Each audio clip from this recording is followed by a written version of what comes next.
नमस्कार. DG योगामध्ये आपले स्वागत आहे. आज आपण मंगळवारची शयनस्थितीतील आसने करणार आहोत. यामध्ये नौकासन, एक पादासन सारख्या आसनांची प्रॅक्टिस करणार आहोत.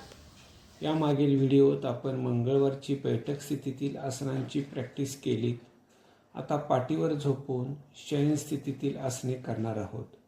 प्रत्येक दिवसाचे वेगवेगळ्या स्थितीतील आसनांचे व्यायाम प्रकारांचे तसेच सुरुवातीला करतो त्या वॉर्मअप आणि ब्रीदिंग एक्सरसाइजेसचे वैशिष्ट्य हे की आपले शरीराचे डोक्याचे केसापासून ते पायांचे नखापर्यंतचे सर्व अवयव स्नायूंना वेगवेगळ्या स्थितीत वेगवेगळ्या अँगलने ताण, दाब आणि पीळ बसतो.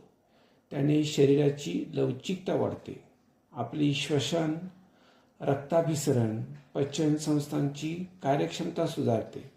त्यामुळे दिवसाचे ताणतणाव झेलण्यासाठी सक्षम शरीर तयार होते. म्हणून नियमित योगासने करावीत.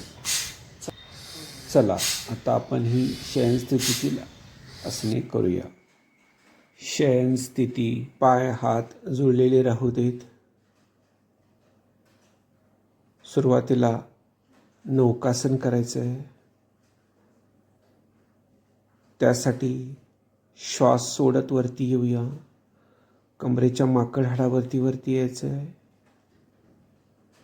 आपले डोळे, हाताची बोटं आणि पायाची बोटं एका रेषेमध्ये येऊ देत.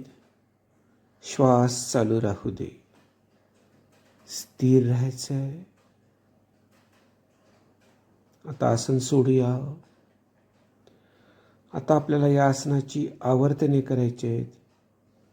श्वास सोडत वरती 1, 2, 3, 4, 5, 6, 7, 8, 9, 10.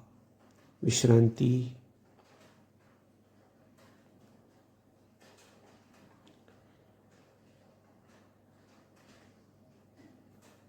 आता आपल्याला एक पादासन करायचं आहे. त्यासाठी पाठीवरती येऊया. हाताच्या कोपराने आधार घ्यायचा आहे. पाय खाली वरती करूया. पाय गुडघ्यामध्ये सरळ राहू देत, पण ताणू नका. टाचा जमिनीला टेकायचे नाही आहेत. पाय डोळ्याच्या रेषेच्या वरती नकोत. सरळ. विश्रांती.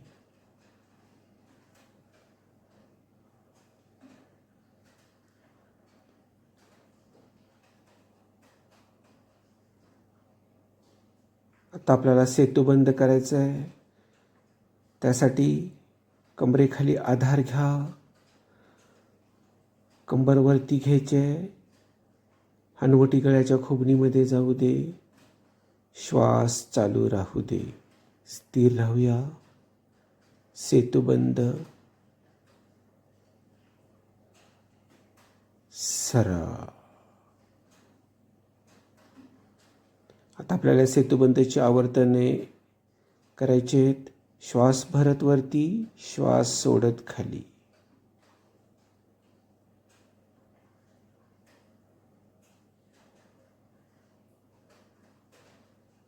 सरळ. आता आपण रोलिंग करूया. मांड्या गुडघे जुळवून घेऊया. टाचा बैठकीकडे येऊ देत. हात खांद्याच्या रेषेत, पायाच्या विरुद्ध बाजूला मान.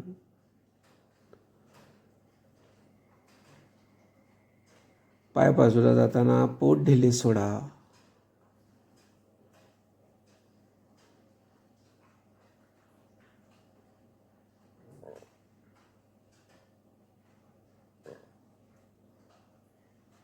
सरळ. आता मांड्या पोटाकडे, गुडघे छातीकडे या स्थितीत रोलिंग करायचं आहे आपल्याला. पायाच्या विरुद्ध बाजूला मान.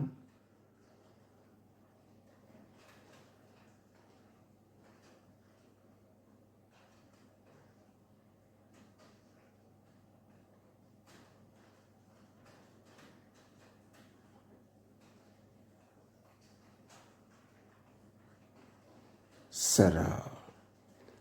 विश्रांती.